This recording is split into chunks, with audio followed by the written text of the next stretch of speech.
Okay, we're back in the woods here in southeastern Ohio, and we're working on boundary marking, and I guess you'd call this Boundary 101 and then some. So what we're doing next is we're refreshing boundary paint that's already existing, but what I'm going to run through with you is how to mark a line tree, and we're going to talk about line trees a little bit right here. So this is a nice big sugar maple. It has our old paint on it on this side, and it has our old paint on the back side. And what this is telling us is a universal system of marking. You put the boundary paint anywhere the tree or the line intersects the tree is what I should say. So when the line runs through the tree, you put a paint spot. When it comes out of the tree, you put a paint spot. So if the line is over here, you only put one paint spot facing where the line is. So we have our two going right through this. So this tree is on the boundary line. So what does that mean to you? Better yet, how about this question? Who owns this tree? Do you own the tree? Does your neighbor own the tree? This is where a lot of your headaches start, at your boundaries. Remember that, landowners. Always remember that. So this is a joint shared property. Neither you nor your neighbor own it. You both jointly own it. And unfortunately, what happens to get around that way of thinking, a lot of times in southern Ohio, at least, I've seen these many, many times, folks will be cutting their trees in a timber harvest, and somehow they come up with the idea of cutting every other tree.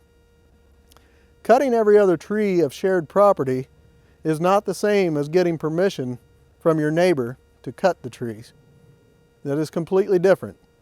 And again, who picks the trees, how many, all that stuff, it's a whole different mess. So the bottom line is, I cannot get this neighbor to cut this tree without permission of the other, and it works both ways, okay? So remember, it's a joint shared property, and we'll have information on that you will be able to take a look at as we're doing the video too. So we're going to, again, blaze this boundary. We're going to just gently chop off the bark and scar the tree up on purpose, just a little.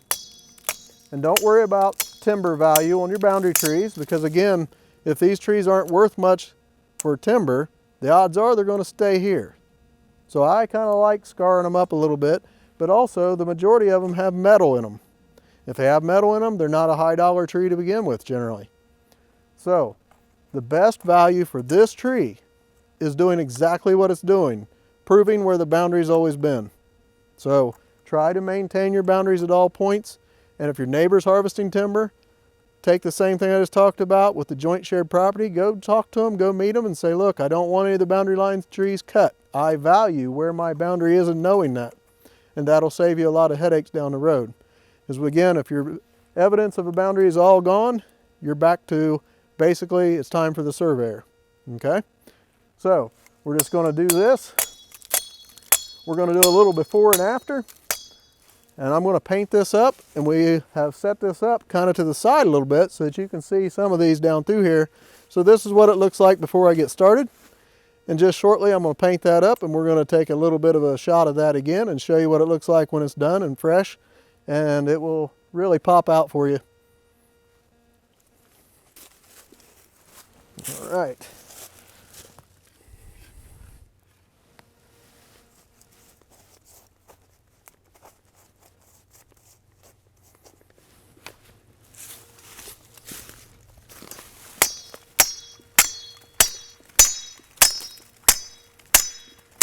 And you definitely want to use the safety glasses if you're using the machete. Or stand to the side of the tree, always a helpful idea too.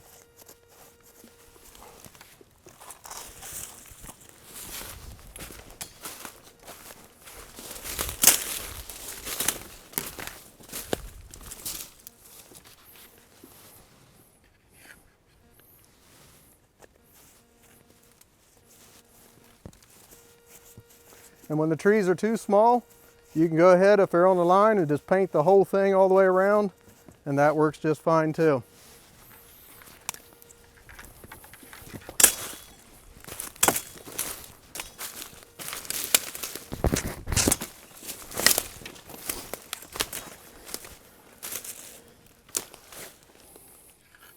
And this is an old fence post that is barely standing.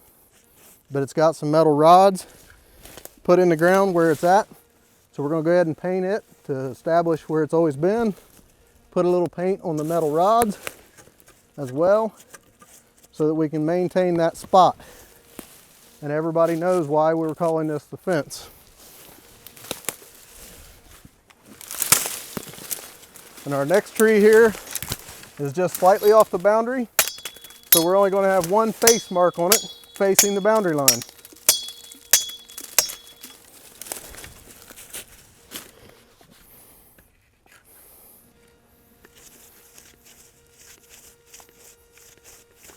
And you want your brush to be a good 4-inch brush.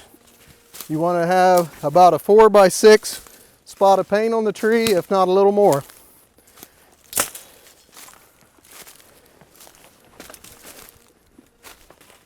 Okay, through modern technology and a little bit of patience, here we are. And we are going to show you the same boundary that we painted April 22nd and earlier in the video.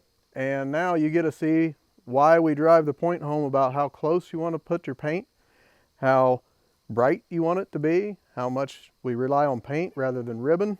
And right now I'm standing in front of you. You just can't see it yet. So I'm going to walk the boundary line coming back to you, and this is the same one that you watched me walk off painting April 22nd, and today is October 1st. So I'm walking up the boundary line right now, and the good news is this property has not been timber harvested on either side in the last 10 years. So relatively speaking, this is an easy boundary to see. But as you can clearly see as I work my way to you, this is getting pretty thick and we can't see one paint mark to the next. As I come up the boundary, you can start to see my orange vest, I hope. And this is a fence post right here. And this again was something that we painted April 22nd of this year. So what I also want you to note is how fast that paint blends in to things, how it ages, if you will. So it's right here on this little tree. And this will show up really good in the winter time. But again, here we are at the end of fall foliage, starting at the end of summer foliage. Things are still pretty thick. This is a nice little pawpaw grove. And unfortunately, pawpaw is very bad for visual effect to look through it. So that's what this is about, is just kind of letting you know the before and after.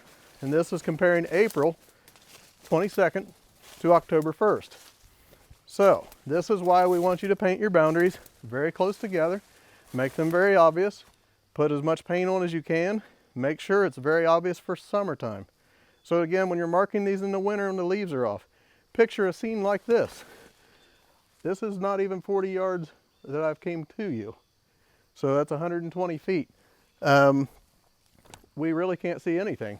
And again, imagine somebody who's never been to your property, who might be on a piece of equipment on your neighbor's working.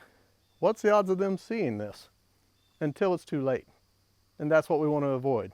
We want everybody to see these nice fresh paint marks as soon as they can. Okay, so we've been working on our boundary. We're refreshing the paint. We just painted these roughly 4x6 rectangles on the trees. This little tree is right on the boundary, so we went ahead and painted the whole thing. And again, we set this up that you can see the big tree, the little tree, the old fence post with the metal poles below it, or metal stakes beside it. The next tree is a face tree. It's on the right side of the line, so it's only got one spot on the inside facing the boundary line. But what we've done is we painted this really close because these pawpaw trees are going to leaf out. They get really thick in here, so we can't see very good in here in the summer. And we know this, so we paint these really close. I don't want my paint any greater than 66 feet apart. Even better, easier math for everybody else, because 66 feet's one chain, but most people don't deal with chains these days. So let's say every 50 feet. I paint them closer than that because I want it to be in the summertime easily visible just as it is any other time of the year. So again, if we can get this to where we can see this thing in the underbrush that we have growing all around here, then we should be good to go all year round. And I like a boundary that I can see easily in the summer because I can really see it in the fall, winter, spring, and it makes everybody's life and job a lot easier that come to deal with your woodlands. Whether you're doing timber stand improvement work, timber harvesting, out mushroom hunting this time of year, turkey hunting, deer hunting, this is where enjoyment starts and all your headaches and troubles are alleviated, or not all of them, but a lot of them, from keeping your boundaries well known to everybody.